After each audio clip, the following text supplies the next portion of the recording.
what's up guys? So ngayon ay nandito ngayon sa isang claw machine malapit sa aming tinitirahan guys. So ang video nga natin ngayon guys ay tingnan natin kung worth it bang maglaro sa isang claw machine guys, no? So meron tayong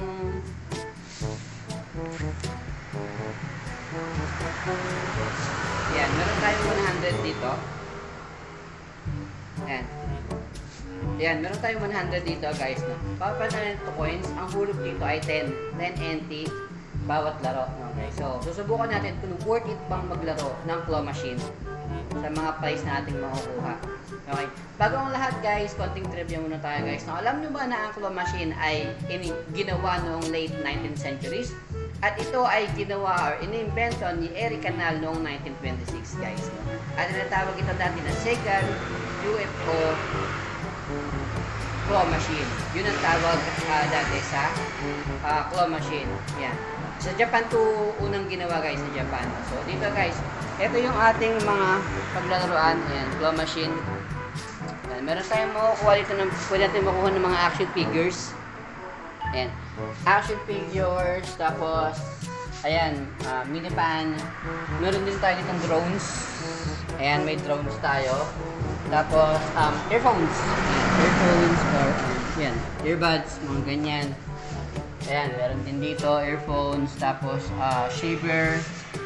Tapos yan, marami pa guys, marami pa dito. Sa kabila naman guys, meron tayo ditong mga headphones. Ayan, mga headphones guys. Tapos dito naman guys ay mga smartwatch. Ayan, smartwatches. Tapos dito assorted, kung ano-ano pwede mong makuha, marami. Tapos dito rin mga assorted na rin, ayan.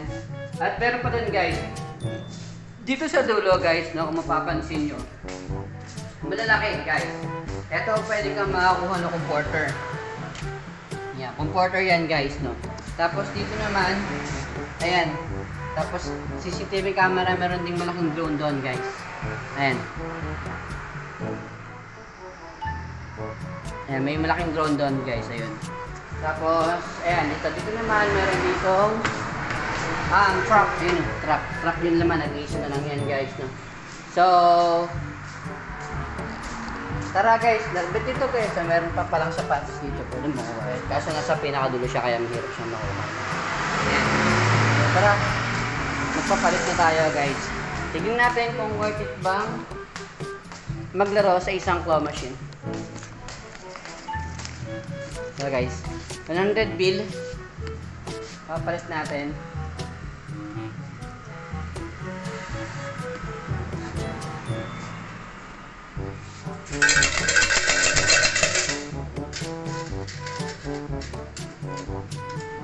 Ayan guys, 100 bill.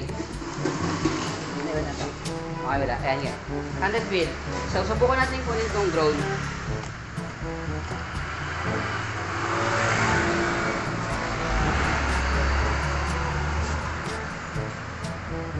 Paano ba natin pupwesto? I-back natin. Back. So guys, tara. Laruin na natin. Subukan kung worth it ba ang paglalaro ng isang claw machine. Tignan natin kung sa 100 NT dollar ay mamakuha tayo. Tara.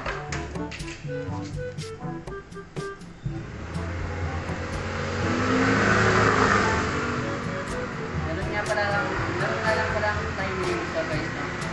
Parang around 10 seconds lang ata. Ayun na. Oh! Ganda na kuha guys. Isa pa. Ito. Ito. 15 seconds pala guys. 15 seconds yung time limit guys nung claw bago siya bumaba. Oh, madaya guys eh. Hindi na ano niya. Tinatapan niya pa sa akin. Isa pa. Wala na makakuha tayo. Wala mabigyan natin yung magandang review. Yun, maganda-ganda kuha natin ito. Oh! Madaya talaga guys. So, isa pa. Lipat naman tayo guys. Subukan naman natin dito sa mga earphones. Ayan. Ito. Earphones. Subukan natin yan. Tatlong laro tayo dun sa ano, pero wala tayong nakuha. Dito guys, subukan natin dito.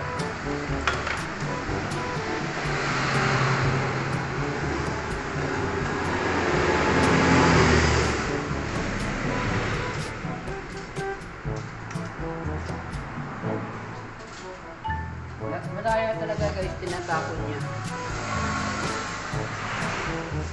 Subukan naman ito guys. Isang laro naman tayo itong kaso wala tayo nakuha. Sa mga headphones naman tayo guys. Yan.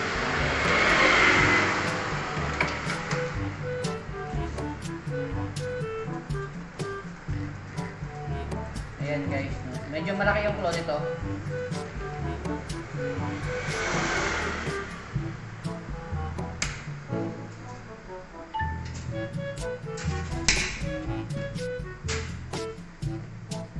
Pa isa. Tama natin.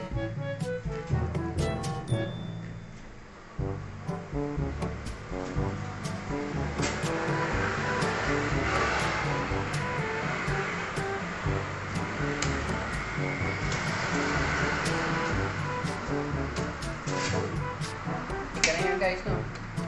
Ayan. 14 seconds guys. 14 seconds yung timer bago bumaba yung claw machine. Yung claw. Ayan. Sana makakuha tayo.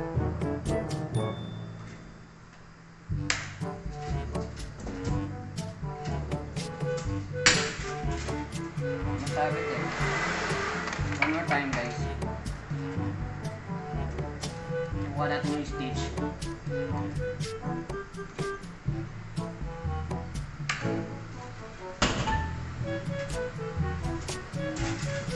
Wala na, pumasok na siya sa loob. So far, naka 80 na tayo pero wala pa tayo nakukuha guys, no? So sad. So sad guys, wala pa tayo nakakuha sa 80 NT natin. Sige, subukan pa natin. So, tayo pwede makapagpalit dito ng ano eh, coins.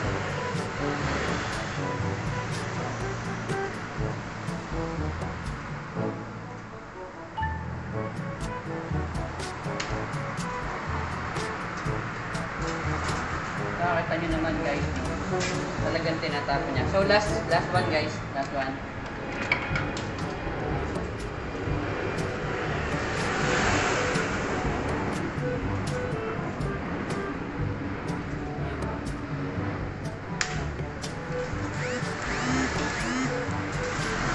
Wala guys. So guys, wala tayong nakuha, no? Wala tayong nakuha dun sa 180 na inilaro natin, wala tayong nakuha. So para sa akin guys, hindi worth it ang paglalaro ng claw machine guys.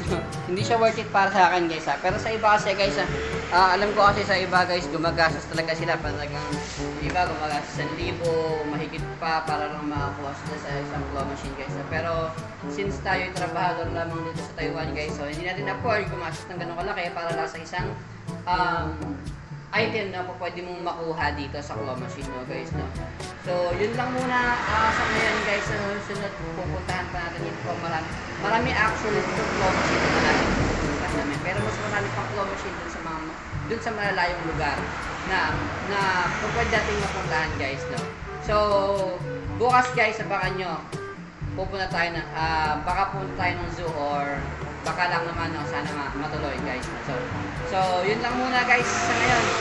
Maraming salamat sa panonood nyo guys. Kita ulit tayo guys ang susunod nating video guys. Paalam guys.